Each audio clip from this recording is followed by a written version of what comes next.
Hello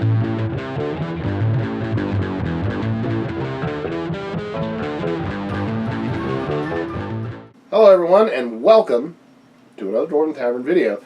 I am Dr. Jeff Owens, and I'm Lyric. This is someone who wandered in. Oh. Yeah. Awkward. It's my middle name.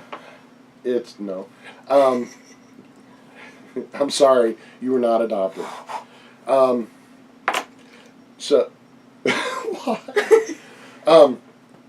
this, we've gotten a lot of questions about how we handle magic use in the game. I've got a lot of requests for my beginners videos to cover this topic specifically. Yeah. And in my How to Roll Up a 3.5 character, I had a lot of complaints about not including the spellwork. Yeah. And that's because we wanted to have this video completely separate to help illustrate how to use magic and the game components and how they work and so on. So that's why we didn't necessarily include them in the other videos. Right. I've not always been a fan of magic use. Of course. Neither have I. Way back when, when I started playing Dungeons and Dragons, it was first edition, because there was nothing before that. Well, there was, but it was just, like miniature war games called Chainmail. And when first edition came out, you had to acquire levels for your magic user, and then you got access to certain spells. The spells had certain components. Most games are pretty similar in their attack on magic use, although there's some. I think Big Eye Small Mouth put out a book on advanced magic rules, which included things like mana burn. And there's a few like Dungeons and Dragons books. Now we look around like there are a few that are like magic and the sword or something similar to that, where it talks about the very specific spells that may be, building on the spells that were in the books to begin with, and how to better use them as well. Right. And it needs tomes in this hole. What it really comes down to is keeping track, because there are some things that people take for granted when they're rolling up a magic user, or wizard or sorcerer now, or whatever magic arcane user is the all-encompassing. Yeah, whatever your arcane spellcaster. Even those that aren't first a magic user, like paladins or clerics, right, or rangers, or druids even. Yeah, druids. Like magic users. Smokey Bear, when he sees the druids. Druid. Or Lyric, when she's trying to speak. So, you're sick. You'll have to bear with me. I apologize. So this is, we're kind of broaching the topic as a whole, rather than talking about specific classes that use the magic. So, with that being said, the first problem that I run into as a GM, as a dungeon master, is G doesn't stand for It stands for get Gungeon. Gungeon master. Gungeon. I'm the Gungeon man. M stands for man. Gungeon man. You're loopy. I am, man. It's my medicine. Your players, most times, because I don't think it says it anywhere in the books, not to my knowledge, is that when you roll up a magic user of any sort, you don't automatically, and you should not automatically, have access to learning any of the spells, all of the spells. You don't get to pick. Where is the player's handbook? There's one behind you in the second edition. That's Monster Manual. No, up one. Player's Handbook, second edition. Yeah. Let's use this one as an example. Okay. Second edition D&D. Okay, so They're somewhere around here. We just gotta find them. Oh, it's right here. Oh, you know I never look back there. Ha. Okay, so mage. And this is just to prove that we're not just pulling this straight out of our bums. That we do our research. Let's look up wizard, because sorcerer is not necessarily that great of a example, because sorcerers have an innate magic. Which is why, like, gnomes in particular are really good sorcerers, because gnomes have fey blood, which are inherently magical, just like elves. So gnomes and elves are not, they don't really flow with this, because this is mostly talking about the classes being magical. Right. However, that being said, still have this mindset when you're using magic, because it's, you know, this is kind of a base for you to start with. So, moving on. In this section on the second edition, it covers the mage, and the mage is the house magic user. And it says, mages are the most versatile type of wizards, those who choose not to specialize in any single school of magic. This is both an advantage and a disadvantage. On the positive side, the mage's selection of spells enables him to deal with many different situations. Do I have your 5th edition book down south? You may. I think I do. We would include the 5th edition as well, but I have forgotten it. She failed to bring We play 3.5. Don't blame me for that. Yeah, that's true. Whereas wizards who study within a single school of magic learn highly specialized spells, but at the expense of spells from other areas. For example, a necromancer in 2nd edition cannot learn illusion spells. And so forth. So every school has an opposing school. But nowhere in here does it say, that I have read thus far, that that they don't get to just pick open the player's handbook and figure out their spells. This one specifically says that wizards learn from other wizards, and then they manipulate those spells to create more diverse spell work. So if they do not have someone teaching them beforehand, they can't be a wizard. They have to come from an educational background, which makes sense if you were to do that in game, because if you think of your character in the game, to become a wizard, they have to go to an academy, just like a fighter. Yeah. If they are untrained, they are a barbarian. If they are trained, they are a fighter. It's the same thing with sorcerer and wizard. If they are untrained, they're a sorcerer. If they are trained, they're a wizard. Yeah, okay. So I can see that to an extent, yeah. Well, I mean, a wizard sometimes does have innate magic. So if they are strong enough, they don't need a teacher. Right. Which you is have why to have an aptitude for it. Though, right. In any event. Right. But the ones that are stronger tend to be sorcerers because they don't use written material. I mean, they do, depending. But they don't. feel something coming to me. It's... So, in 3.5, you have to have an educator. You have to have someone to teach you. And it's up to that teacher to give you the spells. Now, this is very much akin to a good analogy would be a master chef. Mm-hmm. If a master chef is teaching his underlings how to chef stuff, then he's going to teach them the basics, and then he's going to teach them a few good dishes. He's not going to teach them his specialities. Right. He's not going to teach them the thing that made him famous and rich. He's going to teach them things that anybody and everybody should know, and let them work on their own stuff. Right. It's that saying, give a man a fish. Right. Feed him for a day. Teach a man a fish. You feed him for a lifetime. Right. Wizards don't teach you. They don't teach you how to fish. They don't teach you how to fish. They tell you to blow the fish the heck out of the water. So, lightning bolt. And fish float up. To further your description of the chef, is that wizards only have a certain amount of spells a day, and those spells have to be pre-learned. So it's kind of like playing an instrument where you learn the basics and then you learn a few songs, and then as you go, you start to learn more songs. So when you start, or write new ones. Right, exactly. So when you start as a musician, you're playing other people's music. Just like if, as you start as a wizard, you're using other people's spells. Yeah. So, that is that. That is that. Now, it's up to you as the dungeon master as to how openly available these spells are.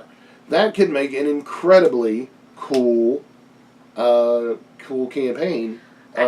If you wanted to put serious restrictions on your on your wizards if they're spastic. Well, that you made me think that maybe it's not an academy of wizardry, but a school of evocation, or a school of illusion, or which they do talk about that in 3.5, and I'm pretty sure they do that in 5th edition as well. Yeah. But you may, as a dungeon master, limit your wizard's abilities to a specific type of spell work. Mm-hmm. And they have no idea how to use, say, like Fireball. Right. They can do lay on hands, but... And that's why, you know, when you defeat all the monsters in that one dungeon room, and the fighters looking at the weapons and armor laying about, and the thief is like, God. And the wizard's like, is that a book? Exactly, because that's expanding their knowledge. Yeah. Because there could be spells in that book. Exactly, and on top of that, they could be spells of a completely different variety. For example, you may have only learned attack magic. Well, maybe you want to learn healing magic. Right. Or maybe you want to learn summoning spells. Like, things that... And this makes total sense to me, because when you go to school... It's the exact same thing. Like, in the real world, when you go to college, you're going for a very specific degree that you may not learn something that someone else is learning. Yeah, and there could be entire quests based around acquiring this one spell. I mean, it really boggles the mind as far as the adventure potential. You know, it just makes me want to roll up a magic user. I know, right? It makes you. If a really cool scene. You know, you got this wizard who discovers that, you know, this one spell that is, you know, ultra super powerful. I thought you said smell. This one spell that's ultra super powerful is in his pants. Who knew? Who knew? And, you know, it's like, and then he goes off on a quest to find, you know, Evil Bob's Big Book of Necromancy. And,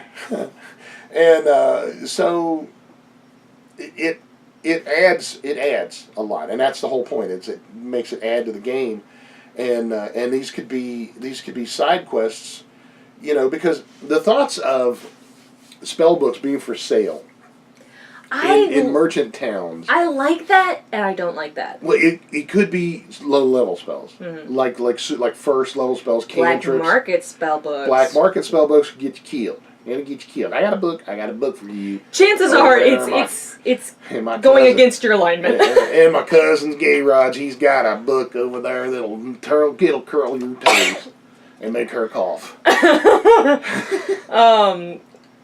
Wow. Okay. That's what the spell is. It's toe curler. And chick cougher. Oh Lord. Cast in your toes. So. You know how hard it would be to fight with your toes curled up inside a big boot? That actually. Ah! Limb curler. Yeah, limb curler. That sounds like an awful torture device, and I might want to write a spell like that. Big Bill's Big Book of Necromancy. So. Something else that I thought of was, when I was a kid, I focused on 3 classes and 3 races. Those races were half-elf, elf, and human. I was a very creative child. Yep. And I expanded those characters as a druid, a wizard, or a sorcerer. I know, I was... You want to know what one of those characters' name was? Ying Yan. God, I cringe thinking about that. She was like 3 months old. So 3 months old. Like, barely into diapers. It was more like 6 or 7. She was 27. I'm not even 26. I don't even know who she is. So, when I was that young, I didn't understand that there was a spell limit. And as I got older, I realized that my dungeon master was letting me get away with that. Mostly for the fact that I was super young and I just didn't comprehend the rules. He may have explained them 7 billion times. There's a lot to learn. There's a lot to learn. So, well, that brings up a whole different topic of conversation. Is letting your players learn. Letting them find their voice and all that. Well, that's stuff. the point I'm trying to make. Is that it's okay if you don't understand that there are spell limits. That your character has a certain level of mana that they have in their body, which is where the spell comes from. Because just doing a small bit of education right here, when a wizard is innately magical, they are born with mana inside of them, which is also known as chi or ki or the chakra that they have, energy that flows through them, the force. Hi, Aka. That is more powerful. And when it's more powerful, they can project it in different ways, be it fire or healing or magical mist. Mm-hmm. So they can manipulate the elements around them, and that is spells. A younger person may have a lot of mana, but they only know how to exude so much. They only know how to project so much. So that's why they have a certain amount of spells per day. And they've only built up a certain amount of resistance to the energy flow. Right. And sometimes they don't realize that they're exerting more energy than they need to. Mm-hmm. And so that's why that's the explanation of the technicalities of spell work. Because when you just read it in the book, it just says, oh, sorcerer can only use 3 spells per day because that's it. Right. And that doesn't really make sense if you don't want to meta it. So. Do you know what the material component for the obscuring mist spell is? No. White Castles. You know what? Itemsala used that. No, she made it holy too. Oh my god. Holy White Castle. Okay. So what she did is she sprinkled salt on it before she ate it. Himalayan pink. Okay, so make it as hard or as easy as you want it to, but you, the dungeon master, have to control how the players. Don't just give them the book, because number one, if they're new to it, like I was, like she was, and you see all of these spells, you have no idea what to do with it. So you give them a couple of spells, and I think with an 18 intelligence, you can only learn 18 different spells. I feel. I know that's how it was in first edition. I don't think it's that same way. I don't think it's the same. I think they have a certain amount of spells depending on what class they are, times what level they are. Times what level you are, something like that. What I suggest, if you're new to Spellwork, is let your dungeon master select the spells you want depending on what magic you want to use. For example, I would tell him, the dungeon master, I want to use healing magic, and he would therefore look in the book and give me the options that are healing magic as much as would be available for my character. Say if I were a cleric. He'd be like, well, pretty much all of your spells are healing, but these are the ones that you could have. And then I'd be like, I want that one, and that one. Mm. And those are the spells that I have. That would be the absolute easiest way for you to get around being overwhelmed by the amount of spell work available to you. And that's a good way to get around of it as the player and as the dungeon master, because you're both taking a little bit of that responsibility. Okay, and here it says that the wizard only has can only cast a spell if they have an intelligence of 10 plus the spell level. So what? Say that again. To learn, prepare, or cast a spell, the wizard must have an intelligence score equal to at least 10 plus the spell level. So, for example, if the spell level was a 1, they would have to have at least an intelligence of 11. But that does not limit the number of spells that you can have. So you can learn all first level spells. Okay, that makes sense. With that, yeah. Back in first edition, an 18 intelligence only allowed you to learn 18 spells. Total of each level. Okay. So it was tough, and first edition was tough. Back in my hood. They've made it weak. Yeah, they did. They watered it down. But, well, not really. They've watered it down in some areas and made it a lot harder in others. Right. That's absolutely true. So, the spell levels, and the spell acquisition, more specifically, should be very carefully monitored by the DM. don't just let your players go willy-nilly. Oh, I'm gonna do this spell, I'm gonna do this right, spell, look at this one. Oh, this one sounds fun. I don't care if it's Ranger class. Right, yeah. And I know a Dungeon Master who was, playing, and he was playing on an online game, and one of his players was using spells, they were homebrew spells from first edition fan forum. And these first level spells are like, kill the enemy. or mass kill the enemy. And they were incredibly powerful. He's like, that does what? What book is this in?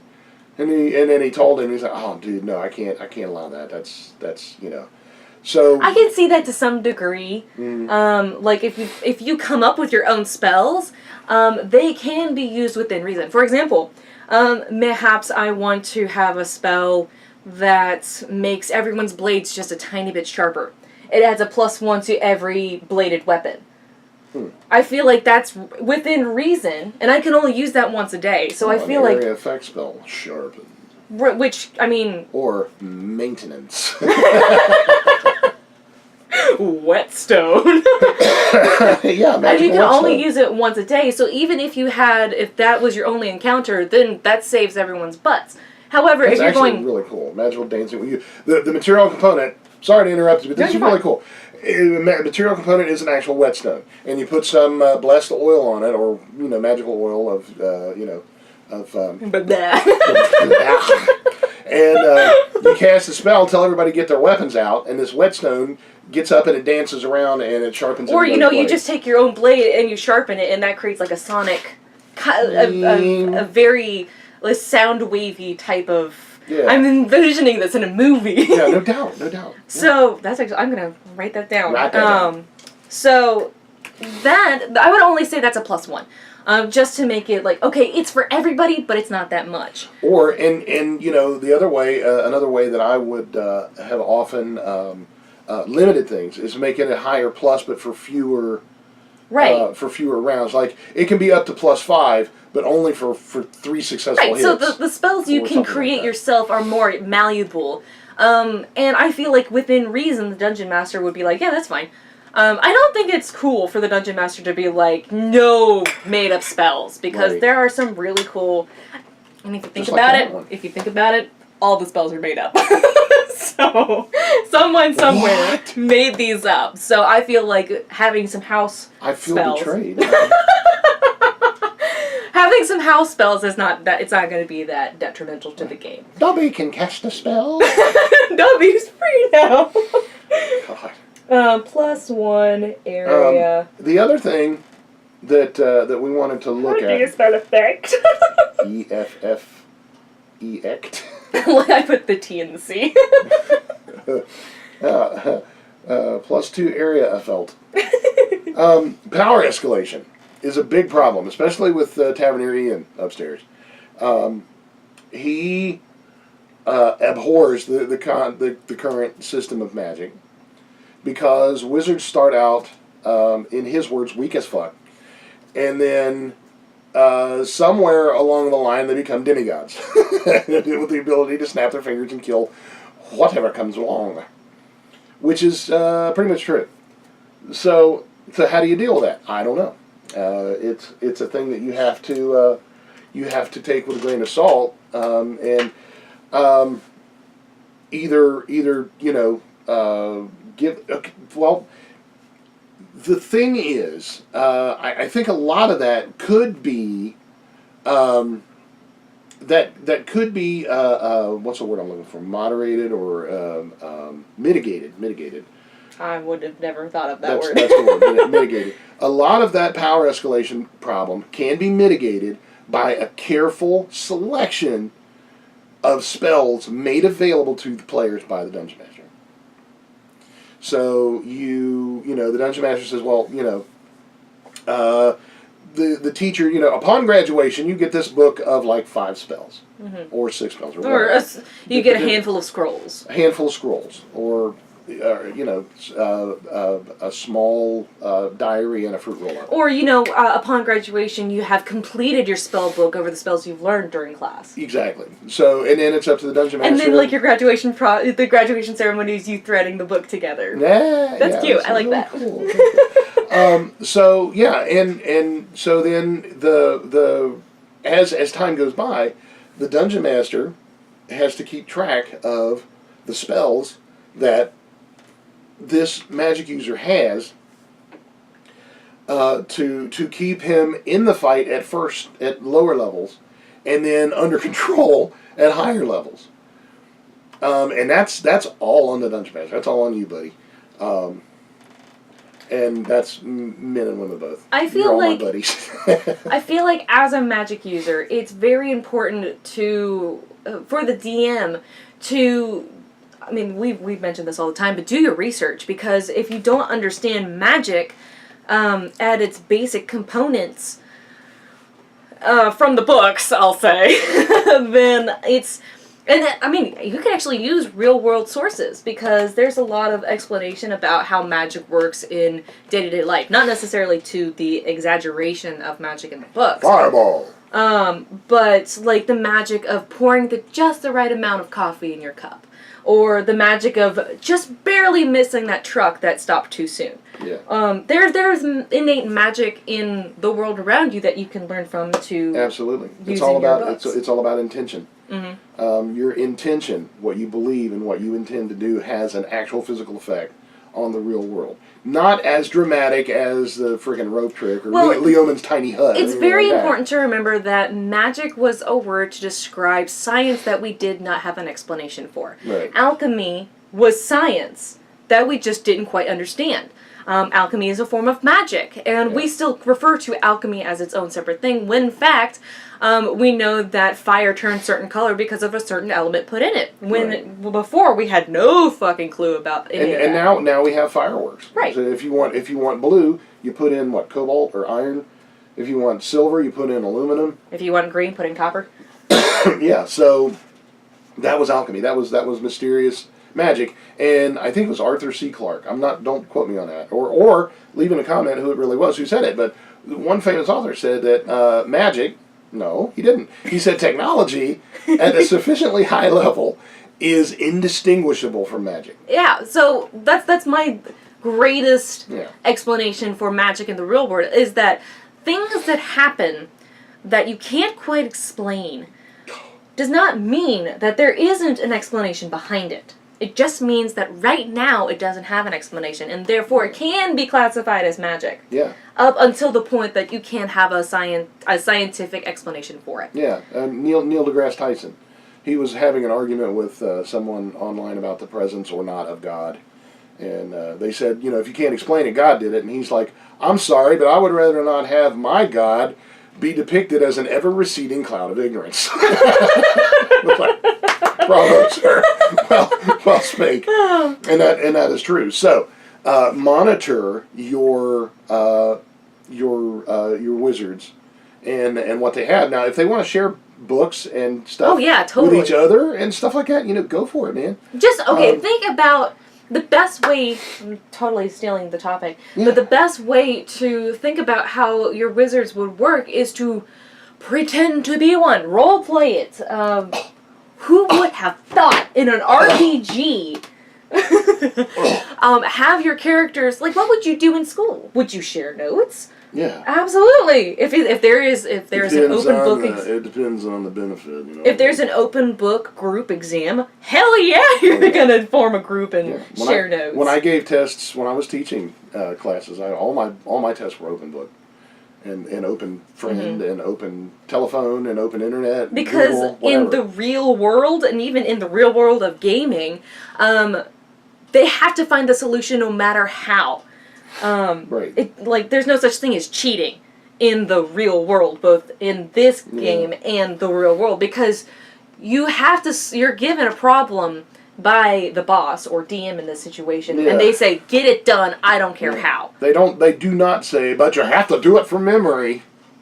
Hey, if you can't do it, then you're going to be fired. They're going to say, I don't care if you have to go beat up some old lady on the street to get the answer. Right. So, like, for example, I was a Japanese major, and I had to do all of it from memory, which makes sense because when I went out into the world of Japan, and I didn't know something, I just didn't know it. Japan is a world? Yes. Oh. It is its own Actually, culture. It really is.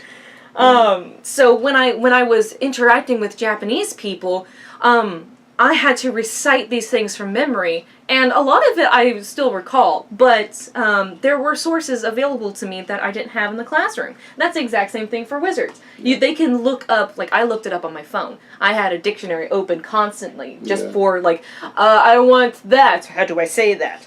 It's the same thing for wizards. So like, I want to cast this, do you have that in your book? Right. So the components that be for a wizard aren't necessarily limited to them. Like this is mine. That could be their character, but it doesn't have to be like that. Like in and of itself. Right. And it can lead to a lot of interesting role playing. Yeah. Especially if a character doesn't want to give up their spells. If you had a whole group of wizards, I don't know. How cool would this be? You had a whole group of wizards who graduate from the academy together, or from different academies, or different branches of the academies. And they all go off on adventures together, learning each other's spells. And eventually they just form one giant spell book as they go along, because they're all, like, it takes so much effort to learn a spell that it would take a whole campaign to do that. You know, that's really cool. And it can also be a test, a final exam. Each of these wizards have one spell, and it's a different spell. Right. And they have to actually get together and learn. Every one of them have to learn every one of the other spells to see, and they have to cooperate in order to get a thing done. Or at the very least, they have to cooperate in the project together. Like Allison, you get up here and you cast the feather fall, or Derek, if you go ahead and cast the fireball to, set the torch ablaze that we've completed the test. Like fireball a torch. Fireball a torch from all the way over there. Light, and there it goes. Teacher's like, well done. Another thing about... I didn't actually light my cigarette. Another thing that happens with spellcasters that is often overlooked is when their spells and the magic that they use has material aside from their spell book. For example, herbs, or if they need a rod or a wand to project the magic. Because they'd rather have the wand blow up than their hand. right. And that brings up the whole thing about spell components. Right. Some spells are... Well, there's a lot of spells that don't have any material components. But there are some that do. Like some require a gold chain or a silver necklace. Simply making holy water, you require water. And I think Wish... in order to cast a Wish, you got to have like a 10,000 gold piece diamond or some ridiculous thing like that. So, for a wizard to learn about these components, that would still be in a magical resource, like a book or scroll. And that doesn't mean that they automatically know how to use the spell. They have to require the materials as well, or acquire the materials. Which is great, because that can be a whole different gaming session. I have to get... It's like your stereotypical witch. I have to get the tail of a newt, and the tongue of a pig, and the feather of a crow that has one eye. Like, these are... I don't know what spell that's casting. It's the I'm a dick wizard spell. That's what it is. Well, it could be a dead pig from the butcher, or you just pluck a tail feather from a crow. It's not that hard. It's not that difficult. But, like... it's a stereotypical mindset that magic needs components, but it's also very true, because sometimes the components bring forth their own mana into the spell, because sometimes it takes more than the witch's mana or the wizard's mana to summon that magic. Components and the work that they bring forth are, I would say, as important as the wizard's book, because it's like making a cake. You can't necessarily make the cake without the ingredients. That is true. Except instead of needing an oven, you can just be like, hands of fire and it's like, make it a cake. and make it a cake. Like, this might have been a cake, but it's just air because I didn't have any ingredients. It's diet. Oh. Okay, so... I cast self-control. It failed. When a wish duplicates a spell with a material component that costs more than 10,000 gold pieces, you must provide that component. So you can use a wish to duplicate a spell. But it also costs 5,000 experience points. Jesus. Yeah. That's a lot. It is. I don't know if that's worth it. Well, it depends on what you need to make a wish about. So when you're making components, I mean, when do you make your spellcasters keep track of their components or not? Because it's totally up to you. I don't know if I ever have. Unless it's like a special case, like the 50,000 gold piece ruby or whatever. I feel like it would be important if your game was purely magic users. I also feel like there would be more readily available ingredients around if it was purely magic users. Right. On the other hand, I feel like that's more on the player than the Dungeon Master to keep track of those. The Dungeon Master should remind them every now and then. The Dungeon Master does have the right to, say, well, you look. This dude, he keeps track of how many arrows he has. Mm-hmm. When he runs out of arrows, he stops shooting people. He runs out of arrows. He runs out of arrows. When you, let's see, what is it? Is there is there a material component to Magic Missile? No, there is no material component for Magic Missile. Magic Stone. You transmute as many as 3 pebbles, which can no longer be no larger than sling pebbles, so that they strike with great force when being thrown or hurled or slung. I think Akathan got those as a gift. Yeah, they get a +1 enhancement bonus on attack and damage, and when out of a sling, they do 1d6 +1 or 2d6 +2 against undead. But if you have no stones, you don't cast the spell. It's relatively easy to acquire the stones. Yeah, right. It would be. But there may be an instance where you can't. It's just absolutely.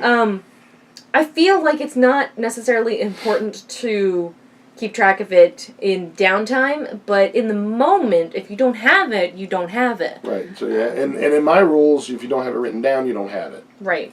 It's just plain so. You can write it down and simulate, unless it's a cliffhanger between sessions. It's like, my character is hanging on. Okay, well that's where we're going to stop, and when we come back, okay, my character is now going to use the rope ladder that I had in my backpack that I have written down here. It's like, you didn't have that before. But you said... So, what we're learning here is that honesty is important. It is with a Dungeon Master, because if he catches you in a lie, if you're squealing your own rolls... Squealing? Fudging your own rolls. Which brings me to house rules. Mm-hmm. In my house... My house. My house. In the middle of the street. Magic is done a little bit differently. I always made it to where, and a friend of mine introduced me to this concept. When you're a wizard of sufficient level, you begin getting spells at varying intervals. Okay, so let's say you're 7th level wizard. You get 4 0th level spells, 4 first, 3 second, 2 third, and a 4th. Okay. That's fine and dandy. But if you've cast all of your 1st level spells, all 4 of them, and you need to cast 1 more, what do you do? Well, I would allow people to dismantle one of their 2nd level spell levels into 2 1st level spell level abilities and get 2 more uses of a 1st level spell. I think that's what you let me do for Timsla, because my half-elf, she was a half-elf cleric bard, and she used, it was a fog spell that she cast holy water on so that the fog became holy. Yeah. And I ran out of 0 level spells. And I had plenty of, like, 2nd and 3rd, but I just needed simple magic for a lot of the game. And I believe holy water is a 0 level spell. Yeah. Or 1st, or something like that. And Slow. we were playing Pathfinder as well. So the rules may be a little different than 3.5. So when that happened, I asked if it were possible to use one of my slots of my other spells, because that would mean that I had enough mana to cast those higher level spells, despite the fact that I had run out of 0 level spells. Right. I feel it's more the zero, not being able to cast 0 level spells. I feel like that's not so much mana as it is the knowledge. You've already cast. You only have enough ability to cast one of those spells a day. Yeah. You know exactly the physical and mental ingredients that you need to cast those spells. And breaking it down into just numbers, 7th level would be 4/0, which would be the equivalent of 2. Plus 4 is 6. Plus 3 is 9. Plus 2 is 11. Plus 1 is 12. So at 7th level, you have a total of 12 spell levels that you can use in an emergency in other ways, if you needed to. Now, so that would mean if you had 4/0, 4 first, 3 second, and well, let's just say 2/3, that could be broken down into, say, 10/0. Mm-hmm.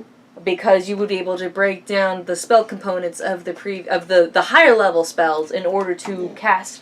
And it basically just gives you a pool, right? Instead of a preordained. Which number. I like a lot better. Like, you have a certain amount of. I mean, this is a really clear and concise way to keep track of it without making it too complicated. But at the same time, I feel like you can make it complicated, and have a pool of mana, basically, that you can draw from. Right. And other house rules are things like magic wands. Well, why did wizards use magic wands? So that if the magic backfired, it wouldn't harm them. A buffer, number 1. Number 2, if you had a wand, you didn't need material components. Right, because it itself was the material. It was a material. Number 3... Sorry, my voice is going. Number 3 is it also gave you a kind of a recharging battery or a conduit to the realm of magical energy.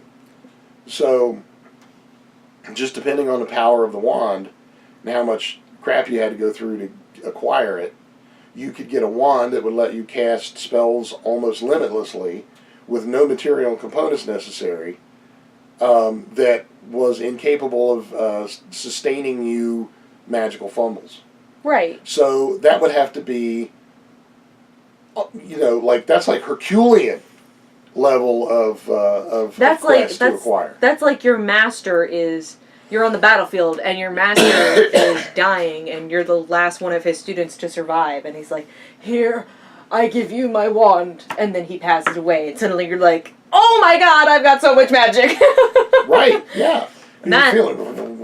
Right, like it would be almost impossible to control. Willow, the movie Willow. Mm-hmm. When he was using what's her name?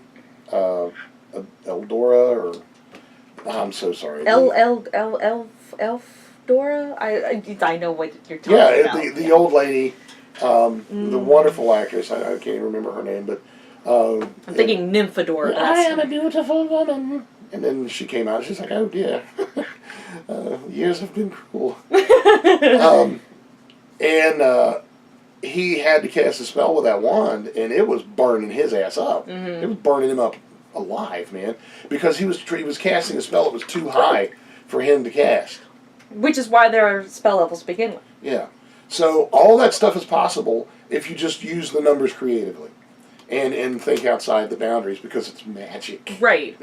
So, I mean, that's why there are levels, is because not only do you have enough magic inside of you to cast a spell, or is the magic too powerful for you to control? I even had a player who almost burned himself up, and I can't even remember who it was, but he almost burned himself up because he used a spell that was like 4 levels higher than he could cast, and he hadn't cast any spells that day. But he had to use the spell. He knew the spell. He had it in his library, but he had to cast it, and it was to save his life and other people or something. Don't even remember. Something dramatic. Something dramatic, yeah. And he said, "Well, I got to cast a spell," and I'm like, "Are you aware of the ramifications of this action?" And he's like, "Yeah." And we got out to situation die, and he made a saving throw for half damage against the mana burn, against the backlash. But it only left him with like 2 or 3 hit points. Wow. And he had like burn marks and That scars. reminds me of my superhero.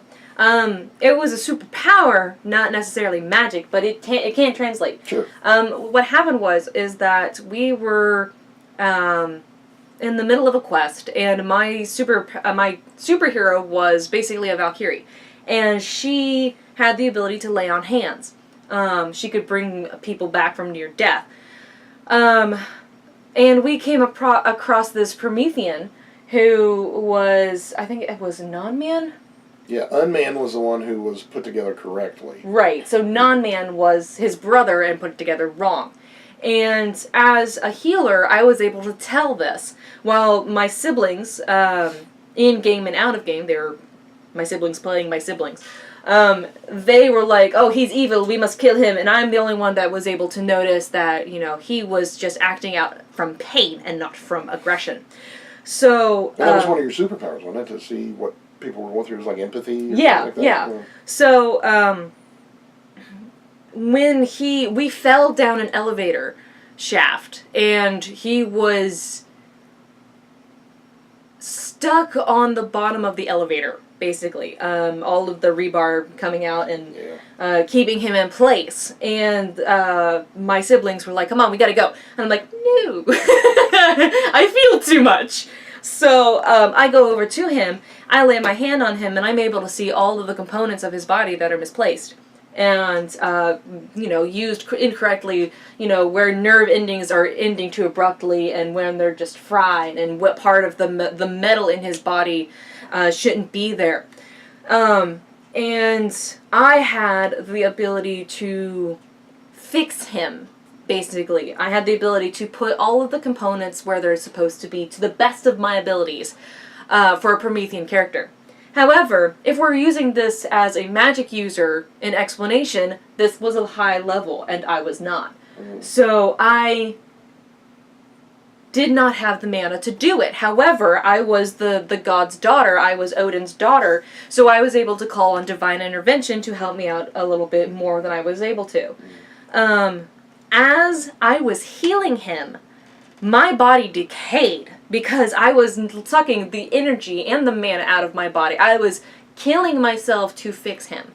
And I was not able to survive, which, thank the gods, in that scenario I had rebirth was my first superpower, so I knew I was going to come back.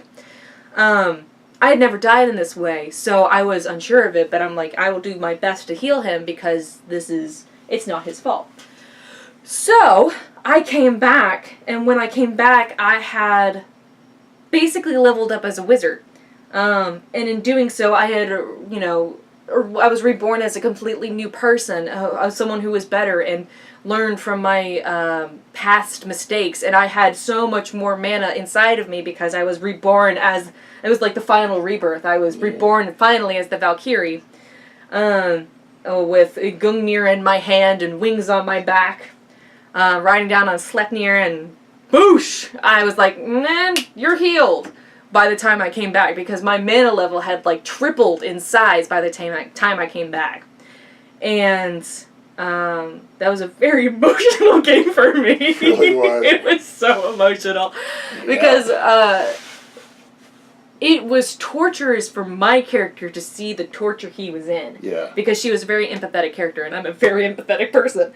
Totally. And that goes along with the mindset that mana is extremely important, because not only is your character, is your character able to use it, do they have enough, or is it too much? And that's a great example, because my character died trying to use a spell that was too high for her, if we're comparing it to magic. Well, I think that's a perfectly acceptable comparison. I mean, she was using superpowers, but it was still too much for her. If it were a Pathfinder or a D&D campaign, that's how it would have happened. Yeah. I would have been trying to use an 8th level spell, and I was only 3rd level. So, I think I was 5th level at that time. Or 4th. Yeah, I was relatively okay, but it was like twice my level, and I died trying to do it. Yeah. And that's the ramification of using magic that you are not strong enough to use. Yeah, and he was conscious the whole time. Yeah. In pain, because Screaming. he was made to be invulnerable, but he was not invulnerable to his own imperfections. Right. And his insides. the first thing he said when she reappeared in her chainmail, her Valkyrian chainmail, and all that stuff, he said, "Forgive me." And she went, "Oh, get Misty right now." I think I said, "You're already forgiven," or something like that. Well, when she recovered, she said, "Yeah, you're." I was trying to say a cool one-liner, and I failed. Cool one-liner. She went. He's like, "Forgive me," and I'm like, "You already are." It's just like the end of Star Wars. "Tell your sister you were right." Blah, blah, blah, blah. Okay. Yeah. Oh, Jesus. Yeah. So, the point of this conversation is that Lyric's a crybaby. Lyric's a crybaby. With good reason. Yep. So, yeah, it really is good read. I've been scolded. The one thing at the end of this whole thing is, you have to decide as a group if keeping track of all this stuff for every wizard is actually worth it. I feel like it is. I feel like, to cut you off entirely, I feel like to include magic to your campaign is bringing forth what people get into gaming for, and that's the mysticism of games, and the mystery and the mystical aspect of a game. In the Mississippi. In the Miss America. It brings forth a component that real life may be lacking, and that escape can add so much to a game and make it valuable to you and yours. So I feel like even though it can be complicated, depending on which game you play, we're just using 3.5 because that's right in front of us. Yeah, it really applies to most of them. Yeah, like Pathfinder and World of Darkness, so on and so forth. These it doesn't apply to 4.0 because we don't speak of that version. What we're saying is that magic, I feel, is worth it, and it may be a little complicated. But it's worth it because it adds something to your game that a hack and slash game may be lacking.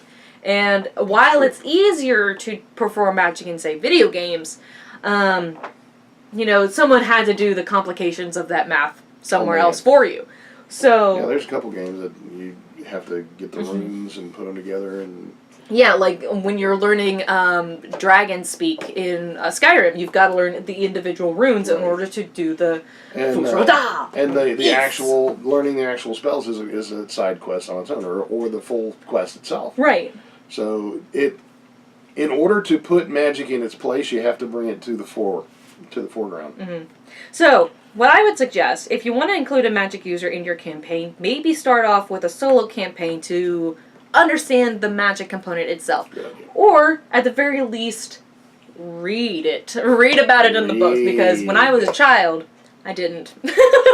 And that's why it was so difficult for me, because I didn't read about it.